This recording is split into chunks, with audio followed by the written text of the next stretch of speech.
Reggie, you mentioned that Paul has confidence in the regenerate heart of Philemon, and you mentioned how important the gospel and its implications are. But this still looks like Paul really is running the risk. You know, that this form of leadership implies a risk that in some cases people blow it, or in some cases people don't see the implication. Is there anything else you would mention that would that helped Paul take this risk, or other things leaders today should keep in mind? Well, two things come to mind, Christopher.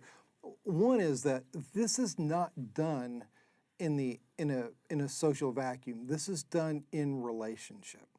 This is done between a man who led one man to the Lord and then leads another man to the Lord. And there's a bond between them that's more than just words on a page.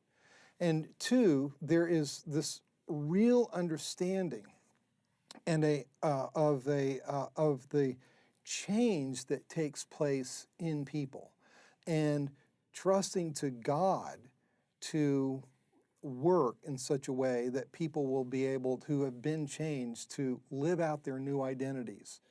I mean, there's this lovely thing that happens that we talked in the lesson about kind of the naming of Onesimus, and sort of his getting renamed from not useful to now useful, only with a word that would have sounded like well Christed, and then the call for Philemon to do a benefit to Paul using the same Greek root that is actually underneath Onesimus's name. And there is this beautiful way that Paul has of appealing to truth and saying, you guys are different people because of the gospel. Now, work it out as to what that means. Where there is, I think, the wisdom here that we should take away, I think, is this profound sense that I, as a pastoral leader, can't make things happen, but I can lay out the case for you as best I can, and then trust God. Trust the God who changed you, and the God who, like he intimates here, is always at work. Maybe God is the one who set this whole thing up. I'm also, I can't not think about the fact that it was in the same time frame that Paul wrote this, that he wrote Colossians, where he talks about Christ's lordship over the supernatural powers.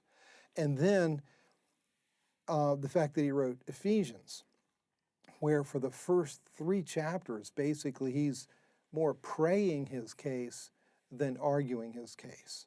And I can imagine Paul on his knees as this letter is going. And it had to take several days for the letter to get from Rome to Colossae.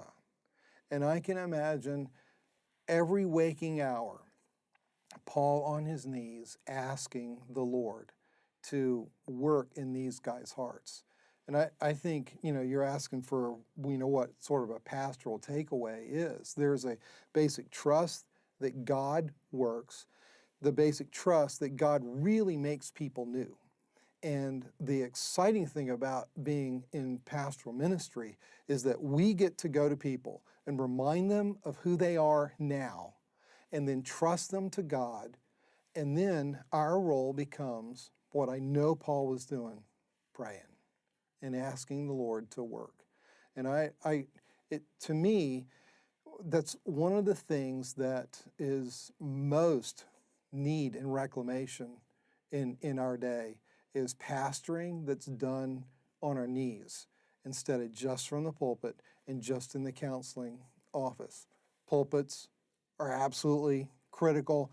Counseling rooms are absolutely critical.